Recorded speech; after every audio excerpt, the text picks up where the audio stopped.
अध्यक्ष महोदय, केव्हा समृद्धी महामार्ग आज झाला, काही लोकांनी त्यावेळेस विरोध केला होता, आम्ही पण त्या विरोधामध्ये होतो। आम्हाला शेतकरी म्हणायचे नाही नाही आपल्याला विरोध करायचा आहे, मी जयंतराव आम्ही सगळेजण संभाजीनगरला त्या सभागृहात होतो, हे काही काही सातबारा वगैरे आणले होते। जेव्हा या महाराजांनी देवेंद्र फडणवीस साहेबांनी 4 पटीचं 5 पट केले, सगळे आमच्याकडनं निघून तिकडे गेले, पैसे घेऊन मोकळे झाले।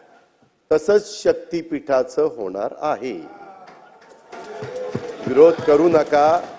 विकास करायचा म्हटलं तर हवेमध्ये विमानतळ होत नाही, विकास करायचं म्हटलं तर हवेतनं रस्ते होत नाहीत, विकास करायचं म्हटलं तर हवेत शहरं होत नाहीत। हे आपल्याला जमिनीवरच करावं लागतं, फार तर काही बाबतीत पाण्यावर करावं लागतं, ज्याचा उल्लेख मी आता केला। त्याच्यामुळं एक आपण जरी विरोधी पक्षात असलो तरी विरोधाला विरोध करण्याची भूमिका सोडून द्या। विकास बाबतीमध्ये हातात हात घालून पुढे चला।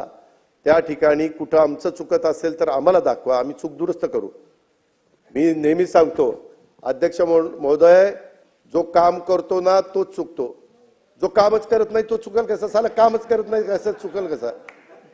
आता कामच केलं नाही तर चुकायचा प्रश्न आलाच नाही ना। म्हणजे मी कोणाचं बोललो नाही, मी सांगतो इन जनरल सांगतो।